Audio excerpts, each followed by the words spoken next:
everyone. My name is Manolis Finarlakis, the founder and creator of RealityCrowdTV, a reality TV show around the crowdfunding movement. Thank you, Rotary organization of Naugatuck, for having me here today. And I just want to ask you all a question. How many of you actually know what crowdfunding is? By a show of hands, does anyone know what crowdfunding is? Okay, so there was only one person in the audience who knew what crowdfunding is. Has anyone ever heard of Kickstarter.com? One, two people, three. So Kickstarter.com, for those of you who know what that is, it is a platform for an individual who has an idea, a business, a scientific project, something that needs to raise money for an idea. You can put your idea on a website called Kickstarter.com, and individuals can donate for a reward in return. They can donate money to raise money for that idea. So here's an example. Let's say I'm a musician and I want to create a beautiful piece of music, but I don't have the money to go to a professional studio to record the music. I can go online, tell everyone that my goal is to raise $5,000 for this studio production, and in return, people can donate to that person's project. And for a $25 contribution, you can sell the finished CD product in return. So this is a way for companies and people with an idea to potentially raise money for their artistic endeavor. Now, why is that important? It's a donation, right? So who's going to donate for somebody else to live their dreams? Since 2009, Kickstarter.com has funded 54,000 projects. 5.4 million people have donated to these projects. And that one website alone has raised $950 million. This is not just for artistic endeavors. This is a big deal. So the whole industry in 2013, Kickstarter was $950 million. The whole industry in 2013 alone has raised $5 billion through this rewards and donation-based funding. So in 2012, the government said, this is incredible. People are donating to these people's dreams and they're not getting a piece of the company in return. They raise all this money and people essentially are just getting a little reward, a CD or some sort of trinket to just make them feel like they were part of that person's dream. So the government said in 2012, let's see if we could apply this to small businesses. And the Rotary Club, I'm sure many of you own your own businesses, and many of you may have large businesses, many of you may have small businesses. But the government said the recession has hurt Americans. The recession has hurt people because they now cannot get a loan from a bank. It's hurt people because venture capitalists or wealthy individuals, angel investors, don't have the money anymore, or maybe they do, but they just don't want to risk it in this environment. The 2012 Jobs Act was passed by the Senate, the Congress, and the President. In that law, there was a provision known as Title III Equity Crowdfunding. Let me take a step back. Kickstarter, idea, donation, you get a small reward. $950 million. Government says, let's put this down the pike for small business. Same concept. Idea, AKA small business, either an existing business or a startup business, put it online, receive contributions, no more rewards, buy a stock in the company directly, loan money to that business directly. They're changing the game. Instead of a donation, you are now essentially able to buy a stock of a private company trying to raise money, or you can loan that company money directly. They are essentially creating a stock market for private companies. Just take that in. No one knows about this. It's in the SEC's website. If you go to sec.gov, the rules are out for comment. Commentary is being given on this law right now. If you're a restaurateur and you've been denied by a bank, my parents own Constantine's restaurant in Woodbury, Connecticut. Many of you may know Constantine's. It's been around for 33 years. We tried to get a loan recently. My parents did. They were denied by the bank. Now, banks, of course, have their criteria. They know the risks. They assess the income. They assess the debt. They assess a number of factors, and that's very well and good. But certain companies, it's not a clear-cut model. It's black and white with banks. But with the American public, which is what they're essentially doing, with the American public, an individual who eats at a restaurant and knows the business and knows how busy it is and knows the people who are running the business, they can essentially own a personal piece of that person's business, and they'll feel comfortable in investing in that business because they know the person. A bank is not personal. Crowdfunding and this new law down the pike is personal. Your customers can become part owners in your company if you'd like to expand your business to open a second branch. Or they could become the bank for you. You can ask for a loan, negotiate the terms that you want, and offer your customers a chance to loan you money, and in return, earn a return on that investment. It's still not finalized in the Securities and Exchange Commission. However, things are happening already. Now, you heard me say the American public, right? The Securities and Exchange Commission since 1933, that was the Great Depression era. They passed the Securities and Exchange Act of 1933, and they said the only people who can invest in a private business are people known as accredited investors. An accredited investor is an individual who makes $200,000 a year or is worth $1 million in net worth. That's been a law since 1933. Flash forward to October 23rd, when the SEC of this year, October 23rd, 2003, the SEC lifted the accredited investor requirement. So for crowdfunding, through this online form of posting an idea, raising money from the American public, previously you had to be wealthy to do that. Now, instead of only 8.7 million wealthy Americans in this country, you have 300 million Americans who could potentially buy a share in your company. You have 3 million Americans who can support a community business. You have 300 million Americans who could loan a business money. I don't know why this has not been publicized by the government. I don't know why it's not been publicized by a lot of other organizations. I can take a guess. This form of funding directly from the American public is a direct threat to the financial system as it stands now. Banks need to make loans. Loans now could be made in the future, in the near future, they could be made by the American public. The power goes back to the people. The people decide if I want that business. A bank doesn't decide if that business should happen or not. The people in the community who believe in that person can decide, yes, we will support you. We will buy a piece of your company. We will loan you money. You obviously have to give us the financial statements. This is going to be regulated by the Securities and Exchange Commission. So it's not going to be as easy to do this as everyone is hoping it will be. That's the reality. I've been sponsored to join the regulatory agency who's actually making comments on this law, and I hear all the comments in there, and they all feel it's going to be very difficult. But what we're trying to do is, how do you change any law? How do you make anything better for the American public? If the American public knows about something, they can then rally and say, I want to try it. When they go to see and they try it, they can then rally to say, this is not workable for the everyday Main Street American who I believe this law was for.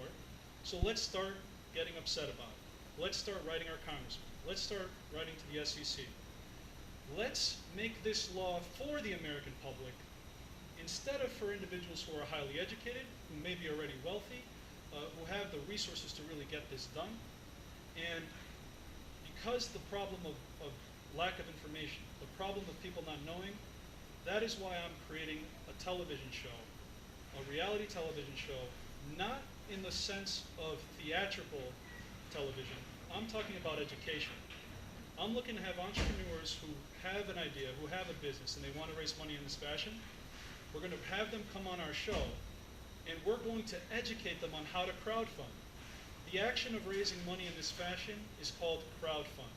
So when someone goes to raise money this way, we are going to help them by educating them on what's necessary, what are the regulatory requirements that are needed, what is the campaign strategy that you actually have to implement in order to successfully raise this money. I actually joke with people in this industry, because now that I'm trying to do it for the last 3 months, we're crowdfunding our own reality TV show. I joke with people and I say, once I'm done with this, I could run for office. It's like a political campaign. Raising money is a political campaign.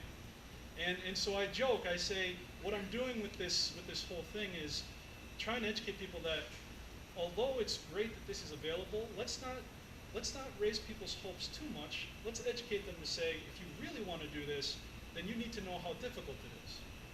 If you check my phone bill, 4,000 minutes. 4,000 minutes a month for the last 3 months. I'm constantly calling people in the industry. I'm getting sponsored by these industry organizations who had no clue who I was. I have an accounting background, but I'm not an insider. I'm not from Hollywood. To be a producer, you really just have to be an entrepreneur. You just got to get shit done. And excuse my language. You just, sorry about that. So, you know, to do anything in life, if someone tells you you can't do it, it's not right. It's false. People tell you you can't do something because they're afraid you're going to enter their space. If you have a work ethic, if you're willing to learn, if you're willing to find the right people, and you're willing to delegate the responsibility, delegate the authority, but not delegate the responsibility, you can get whatever you want done.